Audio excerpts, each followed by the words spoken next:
At the Thanksgiving table, they passed the wine glasses down, one for each adult. Except me. When I reached for one, my sister-in-law smiled and said, "Oh, you're driving, right?" No one waited for an answer. It's strange how something so small can carry the weight of a lifetime. If a man served this country, but no one remembers, did he ever really belong to the family he came home to?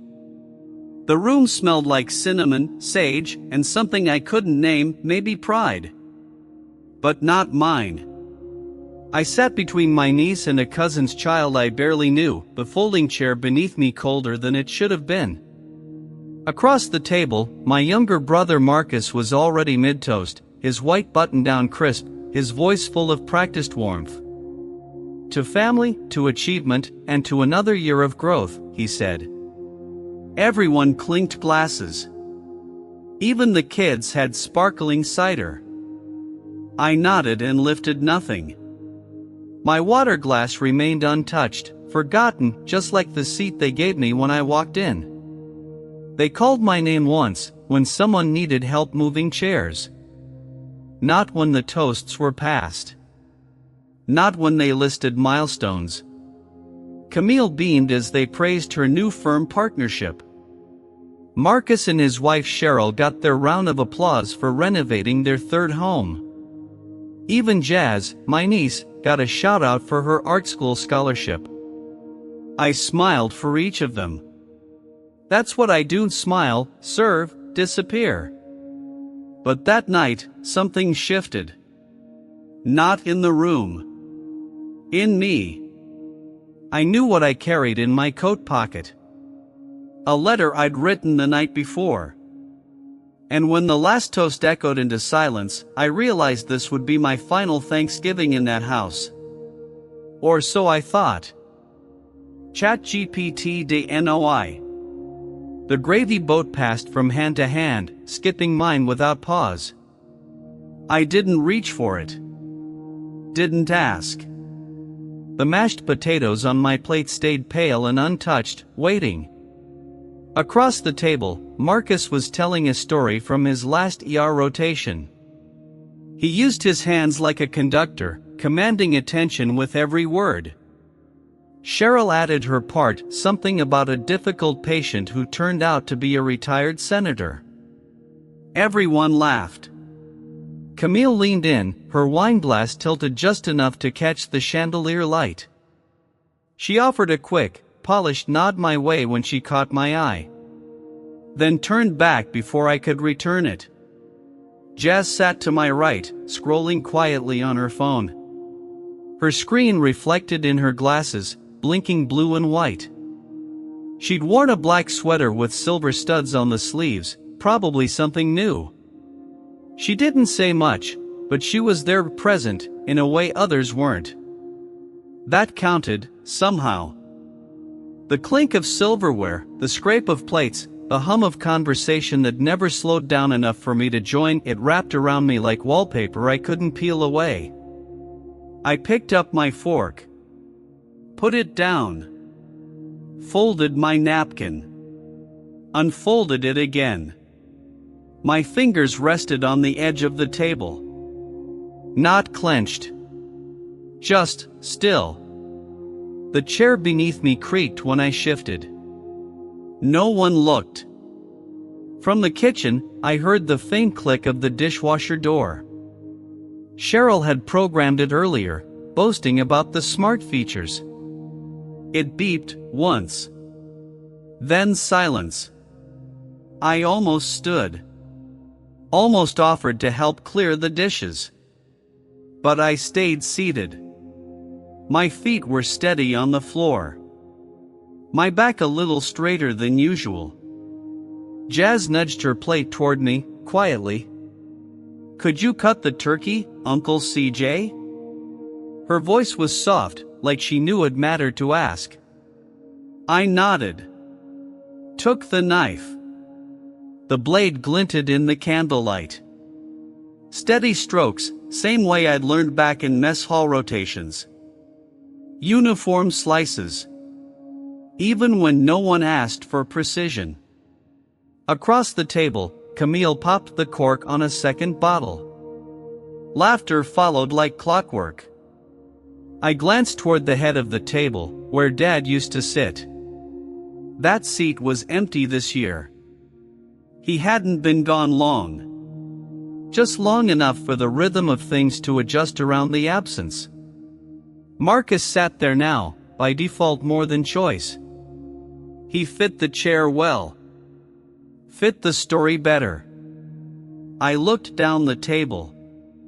Watched my own plate slowly cool. Green beans gone limp.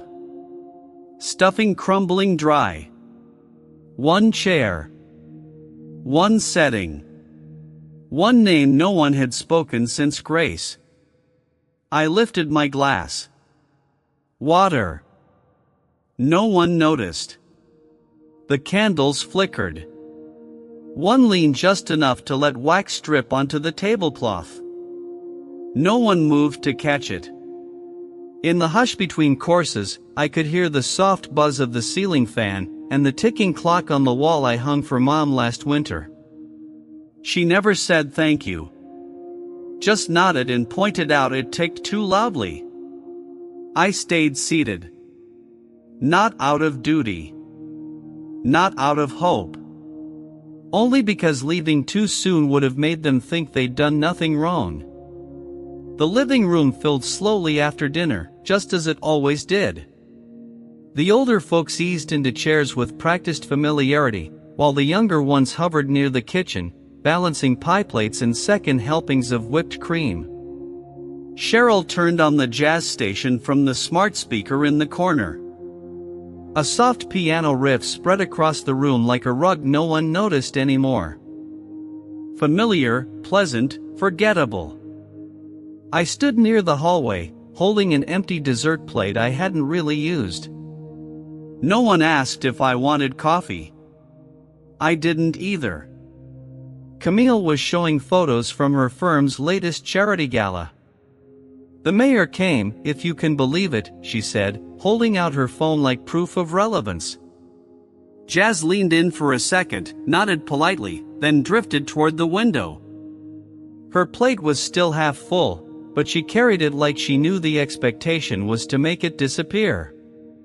Marcus leaned back on the couch, legs crossed, a glass of wine balanced loosely in his hand. Big expansion coming at the hospital, he said, more to the room than to anyone. We're bringing in a new cardiology wing. I'll probably oversee half the team. Someone clapped. Cheryl beamed. I shifted my weight. The carpet beneath my boots didn't give much. Too tight of a weave. Too many years of wear. I walked toward the side table, where the framed photos always sat. Nothing ever changed there. Same arrangement. Same sequence. Vanessa and Dad in black and white. Graduation caps. Camille's law degree. Marcus in his first white coat. Jazz as a toddler in a tutu. I searched the edges.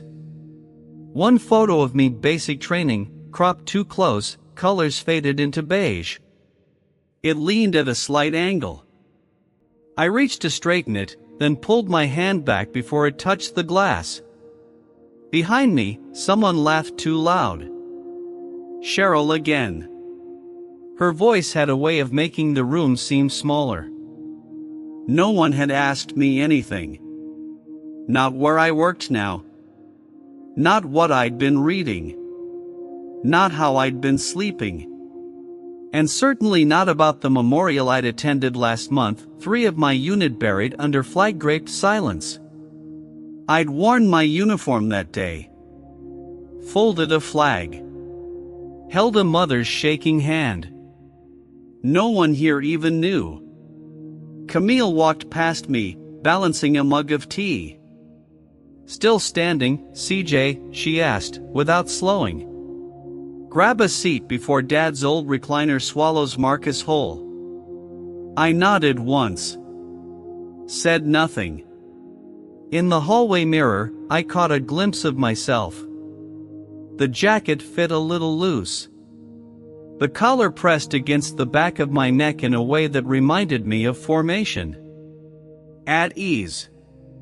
The piano kept playing, drifting through a room that had learned how to look past me without flinching. They didn't have to ask me to leave. They already had. In the coat pocket of my blazer, folded once then again, was the letter. 2 paragraphs, typed. Signed in blue ink. No drama. No demands.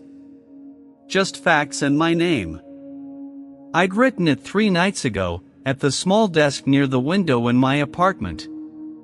The space where I usually paid bills or sorted prescriptions. That night, the desk had felt different. Lighter. Like it was waiting for something final. I didn't take the letter out. Just touched the edge with 2 fingers. The weight of it was more than the paper. Camille's voice floated from the living room. Something about a partner at her firm retiring early. She called it well-timed. Cheryl chimed in, laughing softly, her hand brushing Marcus's knee. Jazz was quiet again. Back near the hallway window. Looking out like there was something to see in the dark. I moved through the kitchen, stepping around plates half cleared and serving spoons resting in silence. The dim light under the cabinets hummed quietly. I washed my hands, even though they weren't dirty. Just something to do. The soap smelled like oranges. A little too sweet for my liking. I dried my hands on the edge of my pants. The letter stayed where it was. Mom walked in, carrying a pie dish. Her slippers whispered against the tile. She didn't look at me. Didn't have to. You going to be around for Christmas? She asked, stacking the crust with practiced hands. I don't know yet, I said, eyes still on the faucet. You know how we do things. Same every year, she added, voice even. Then she turned, adjusted a cabinet that didn't need adjusting, and left the room before I could reply. I stared at the space she'd just filled. Then back at the faucet. It still dripped, once every 20 seconds or so. I counted 5 before moving again. On the counter was the same ceramic jar we'd had since I was a boy. Navy blue with white trim. It used to hold peppermints. Now it held silence. I picked it up. Held it in my palm. Then put it back exactly where it had been. From the dining room, someone started stacking dishes. I heard the scrape of forks on porcelain. The kind of cleanup that happens when no one needs to say goodbye. I reached into my pocket again. Touched the letter. Let my hand rest there for a moment longer than needed. Jazz passed behind me without a word. Her hand brushed my elbow. Intentional or not, I couldn't tell. She didn't look back. I turned toward the back door. The porch light had burned out. The yard beyond was just shape and shadow. I didn't open it. Only stood still. One boot toe nudging the base of the door, like I was measuring what counted as leaving. Then I pulled the letter out. Smoothed the creases with my thumb. Read my own name at the bottom, printed and signed. The air in the kitchen held steady, thick like rain waiting behind clouds. I folded the paper again. Slid it back into my pocket. And stayed exactly where I was. The knock came soft, 3 times. Not rushed. Not hesitant. Just steady, like someone sure they'd come to the right place. I was still in the kitchen, one hand resting on the back of the chair no one had used. The kind of knock that doesn't belong to family, not on Thanksgiving night. Jazz was the first to look up from the couch. Cheryl paused mid-sentence. Marcus muted the TV with the remote. Camille didn't move. Another knock. Same rhythm. I walked to the front door, slow. No urgency. Just a strange stillness trailing behind each step, like the house itself was listening. The hallway light hummed overhead. One bulb had gone out weeks ago. Nobody had replaced it. Through the glass, I saw him. An older man, white hair slicked back, though the wind had taken its toll. Long overcoat, dark brown. He stood like someone used to waiting, not impatient, just used to not being let in right away. I opened the door halfway. Enough for politeness. Not enough to invite the cold. "Evening," he said, his voice dry but not brittle. "Forgive the timing. I know it's a holiday." He held something in his hand. Not a gift, not food. Just a manila envelope and a photograph. I didn't answer right away. "You Curtis Delaney?" he asked, eyes meeting mine like he already knew. I nodded once. Not a word yet. He exhaled through his nose, a breath that had waited a long time. "Name's Reuben Tate. I served with your mother." Behind me, footsteps. Jazz. She hovered just far enough to listen, not enough to intrude. The others stayed where they were, but I could feel the air shifting, like a room bracing for weather it hadn't expected. "She asked me to find you," he continued. "Gave me something a long time ago. Said you'd need it when the time came." He held out the envelope. It wasn't thick. The kind of paper that carries weight without needing pages. I looked down at it. Didn't take it.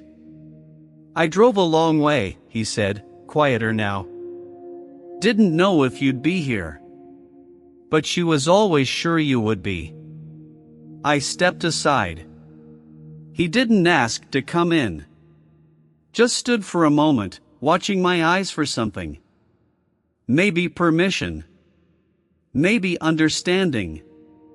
Jazz opened the door wider behind me.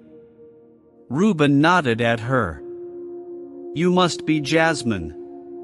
You got your grandmother's eyes." She blinked, unsure, then looked to me. I gave the smallest nod. Reuben stepped inside. The envelope still in his hand. The photograph, slightly yellowed, tucked beneath it. From the living room, I heard Camille whisper something. Marcus replied, too low to catch. Cheryl said, "Who was that?" like it wasn't a person, just a break in the evening's rhythm. Reuben didn't answer. He looked at the family gathered behind me, then back to me. "I promised her I'd deliver it to you directly," he said. "No one else." He handed me the envelope. It was warm from his coat. And heavier than it should have been. The envelope lay on my lap, unopened. My hands rested on either side of it, palms down, like I was bracing for something that hadn't yet arrived. Reuben sat across from me on the edge of the armchair, his coat still on, the collar turned slightly from where the wind had pulled it.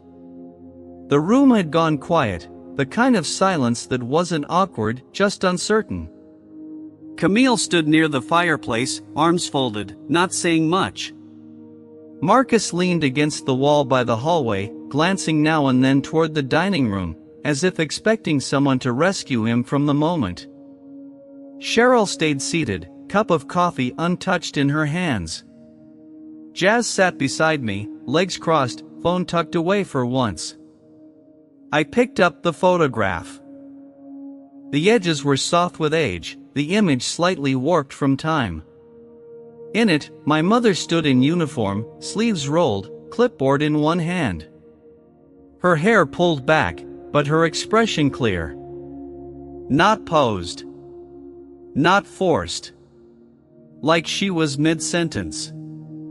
There were others around her, black and white, men and women, some in scrubs, others in fatigues. A tent behind them. Mud on their boots. Real. She kept that photo, Reuben said, voice low, in the inside pocket of her field journal. Told me once it was proof she existed. I looked at him. Then back down. My thumb slid along the corner of the picture, slow, careful. She wasn't just your mom, he continued. Vanessa Delaney was one of the sharpest medics I ever served with. Brave too, but not in the showy kind of way. The kind that holds pressure on a wound without blinking, even when the shells are falling too close. Nobody interrupted. She wrote reports, Reuben added.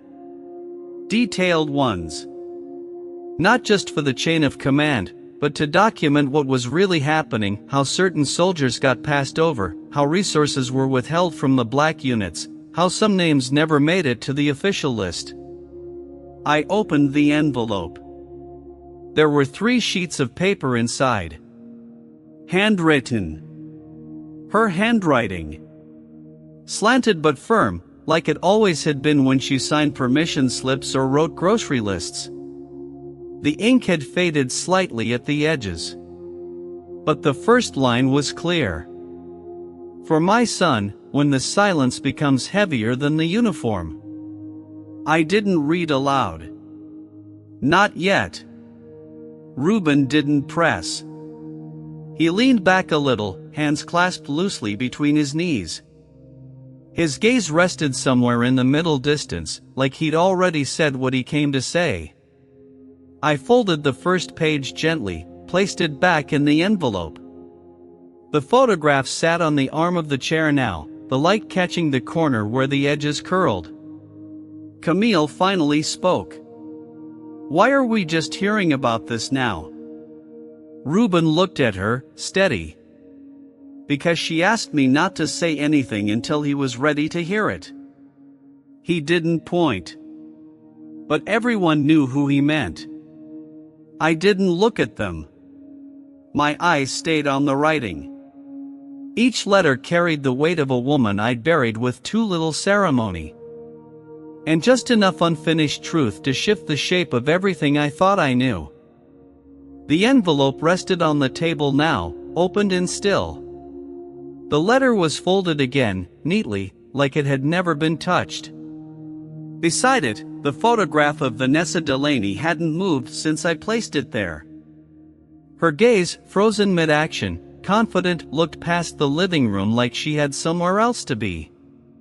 Reuben hadn't said much since then. He'd taken off his coat but sat forward, both hands on his knees, like the habit of attention had never left him. The kind of stillness that doesn't ask for permission to stay. Jazz leaned close to the table, eyes moving between the photograph and the letter without asking anything out loud. She didn't need to. Some things say enough by just being there. Cheryl cleared her throat. It wasn't nervous. Just unsure. Her coffee cup made a soft clink against the side table as she set it down. Marcus rubbed the bridge of his nose with 2 fingers. Then dropped his hand and said, quieter than I expected, is there more? Reuben looked at me. Waited. I reached into the envelope again and pulled out the second page. Tucked behind it, folded in half, was something else. A small key. Old. Bronze. Tied to a faded blue ribbon. I held it up between 2 fingers. It caught the light like something private. Nobody spoke. Reuben nodded once. She wanted you to have the lake house. Said it was where she did her best thinking. Camille shifted near the fireplace. I didn't know Mom had a lake house. She didn't tell many people, Reuben said. She didn't want it to be a second home. She wanted it to stay quiet. My fingers closed gently around the key. The ribbon softened with age, frayed near the loop. I didn't need to ask what it opened. Jazz looked at me, not searching, just present. Her expression held still the way a child's does when they know the room is changing and don't yet know how to name it. Reuben stood. Took a step closer to the photograph. His hand hovered above it but never touched. She said you were the one who knew what silence felt like. And what to do with it. The house creaked slightly with the shift in weight. Someone upstairs moved a chair, unaware. Life continued in the walls while everything in that room stilled. I placed the key beside the envelope. Not ready to pocket it. Not yet. Camille opened her mouth like she had something to say. Then didn't. Her arms stayed folded. Marcus said nothing more.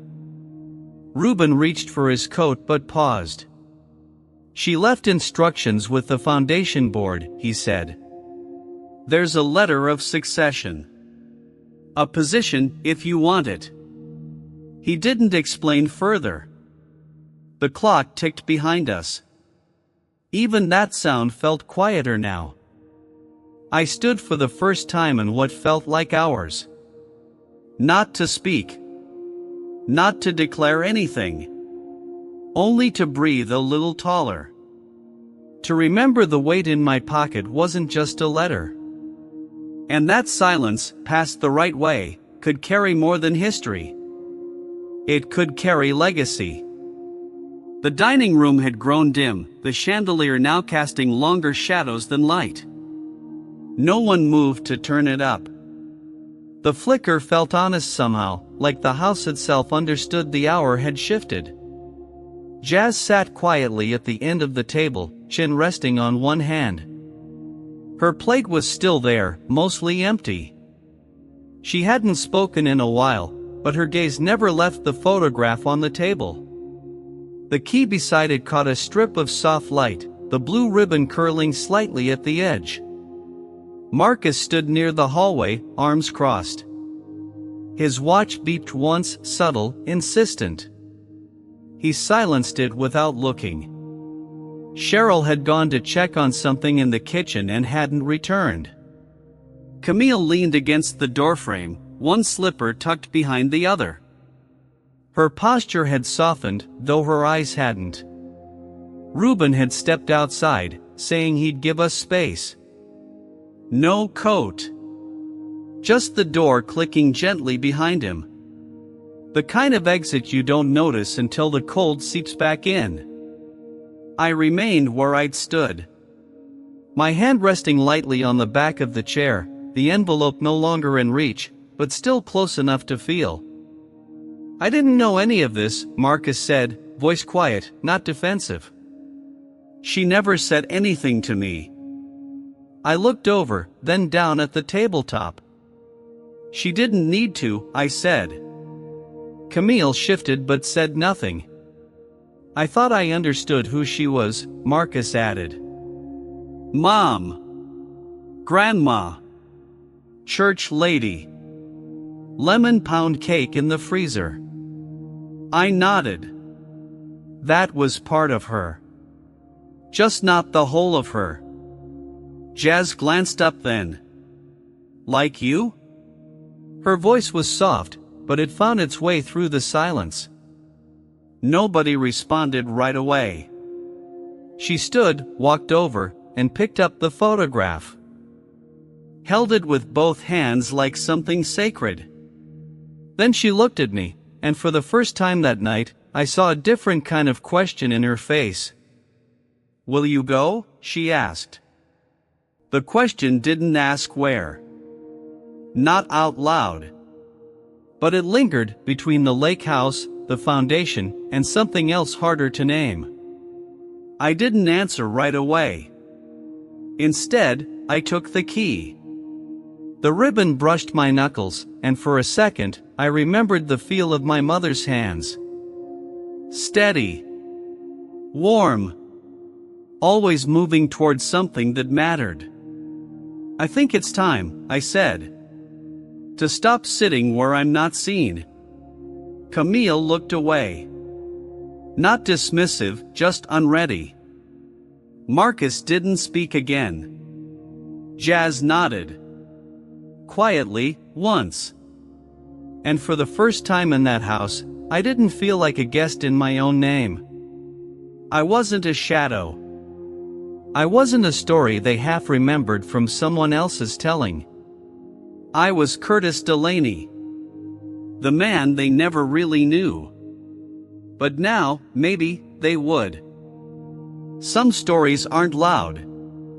They don't come crashing through the front door or demand attention at the dinner table. Sometimes, they sit quietly at the edge of the room waiting to be seen. Curtis C.J. Delaney spent a lifetime being that story.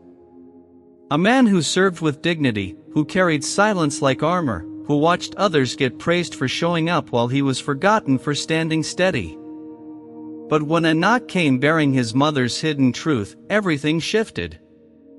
In that quiet living room, with a ribbon-tied key and an old photo, CJ wasn't just the veteran nobody toasted, he became the keeper of a legacy meant for someone who understood the weight of being unseen. This story reminds us that silence doesn't mean absence, and legacy doesn't always arrive when expected. Sometimes, the most overlooked among us carry the deepest roots. Have you ever felt invisible, even among your own? What helped you find your voice again? If this story moved you, share it with someone who needs to be reminded that they matter even when no one says it out loud. Don't forget to like, subscribe, and follow this channel for more true and human stories of quiet courage.